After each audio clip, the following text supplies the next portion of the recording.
नमस्कार मित्रांनो, मुख्यमंत्री माझी लाडकी बहीण योजना या योजनेच्या अंतर्गत आपण जर पाहिलेच असेल, जो काय नोव्हेंबर महिन्याचा हप्ता आहे तर तो बऱ्याच महिलांच्या खात्यामध्ये जमा झालेला आहे। तर याच्या मागचं नेमकं मुख्य कारण काय असणार आहे आणि त्याच्यामध्ये नेमके उपाय काय असणार आहेत याची सविस्तर अशी माहिती आपण या व्हिडिओच्या माध्यमातून जाणून घेण्याचे प्रयत्न करणार आहोत। तर मित्रांनो, मुख्यमंत्री माझी लाडकी बहीण योजना ही योजना ज्यावेळेस चालू केली तेव्हापासूनच प्रत्येक हप्त्याच्या निमित्तानं काही नाही काही कारण काढून काही महिला अपात्र केल्या जात आहेत। आता या व्हिडिओच्या माध्यमातून आपण जो काही नोव्हेंबर महिन्याचा हप्ता आहे तर तो बऱ्याच महिलांच्या खात्यामध्ये जमा झालेला आहे, परंतु अशा काही महिला आहेत ज्या पात्र असून देखील त्या महिलांच्या खात्यामध्ये या हप्त्याचं वितरण झालं नाही। तर त्याच्या मागची नेमकी कारण काय आहेत आणि त्या कारणामध्ये नेमकं उपाय काय करायचा ही सविस्तर अशी माहिती आपण बघणार आहोत। याच्यामध्ये सर्वात महत्त्वाचं म्हणजे एक पहिलं कारण म्हणजे एका कुटुंबामधील जर दोन महिला या योजनेचा लाभ घेत असेल तर त्याच्यापैकी एका महिला त्या ठिकाणी पात्र केले।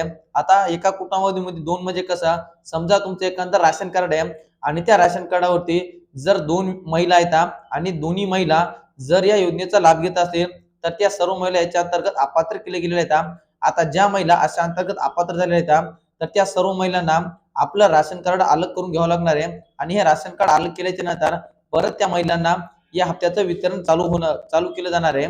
त्याच्यानंतर दुसरं मुख्य कारण म्हणजे ज्या काही सरकारी नोकरदार महिला असतील तर या सर्व महिला सुद्धा याच्या अंतर्गत अपात्र केले गेलेले आहेत। आता त्या महिलांना कोणताही चान्स या योजनेमध्ये परत येण्यासाठी नाही, त्या पूर्णपणे अपात्र झालेले आहेत। त्याच्यानंतर आता ज्या महिलांचं वय 21 पेक्षा कमी आणि 65 वर्षापेक्षा जास्त असणार आहे त्या सुद्धा सर्व महिला याच्या अंतर्गत अपात्र केले गेलेले आहेत। या महिलांना सुद्धा येणारा कोणताही पुढचा हप्ता मिळणार नाही। त्याच्यानंतर जर एखादा पुरुष लाभार्थी असेल त्या घरामध्ये तर त्या महिलांचे सुद्धा हप्ते या ठिकाणी बंद केले गेलेत। आपण जर पाहिलेच असं ही योजना चालू केल्यापासून मोठ्या प्रमाणामध्ये जे काय बोगस लाभार्थी असतील, पुरुष लाभार्थी असेल, ज्या पुरुषांनी या योजनेचा लाभ घेतला असेल आणि त्या कुटुंबामध्ये जर एखादी महिला असेल त्या महिलांचे सुद्धा हे सर्व हप्ते या ठिकाणी बंद केले आहेत। आता याचा नेमका पर्याय काय करायचा, तर ज्या पुरुष व्यक्तीने जेवढे पैसे उचलले आहेत, जेवढे हप्ते उचलले आहेत ते सर्व हप्ते त्या ठिकाणी शासनाकडे जमा करायचे आहेत आणि हे जमा केल्याच्या नंतरच त्या महिलांच्या नावानं हे पैसे चालू होणार आहेत। त्याच्यानंतर जर एखाद्याच्या महिलाच्या नावाने 4 चाकी वाहन असेल तर त्या सुद्धा सर्व महिला याच्या अंतर्गत अपात्र केले गेलेले आहेत आणि त्या सुद्धा महिलांना कोणताही पर्याय नाही, त्या कायमस्वरूपी या योजनेच्या अंतर्गत बंद केलेल्या आहेत। त्याच्यानंतर ज्या महिला केंद्र शासन असेल किंवा राज्य शासन असेल या एखाद्या योजनेचा जर लाभ घेत असेल तर त्या सुद्धा सर्व महिला यांच्या अंतर्गत अपात्र केले गेलेले आहेत आणि त्या सुद्धा महिलांच्या खात्यामध्ये कोणत्याही प्रकारच्या हप्त्याचं वितरण समोर होणार नाही। त्याच्यानंतर जर एखादी महिला आयकर भरत असेल, अर्थात इन्कम टॅक्स भरत असेल तर त्या सुद्धा सर्व महिला याच्या अंतर्गत अपात्र केले गेलेले आहेत आणि त्या सुद्धा सर्व महिलांना येणारा कोणताही हप्ता मिळणार नाही।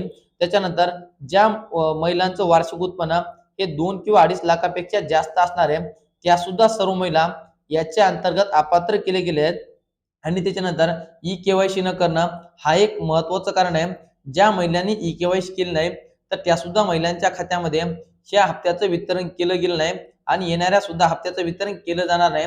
आता सध्या ई-केवायसी करण्यासाठी राज्य शासनाच्या माध्यमातून साईट पूर्णपणे बंद करण्यात आलेली आहे, याच्यामध्ये कोणतीही मुदतवाढ देण्यात आली नाही, परंतु ही साईट लवकर चालू होणार आहे।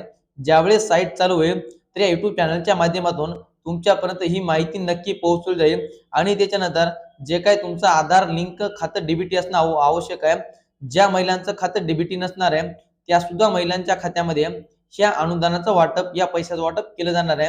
त्याच्यामुळं मी जे काही कारण सांगले ते कारण पूर्ण व्यवस्थित बघा, त्याच्यामध्ये तुमची कुठे कमी आहे किंवा एखाद्या कारणामध्ये तुम्ही कमी पडत असाल तर त्यासाठी उपाय सुद्धा सांगितला आहे, तर तो उपाय करून तुमचे राहिलेले हप्ते तुम्हाला परत मिळू शकतात।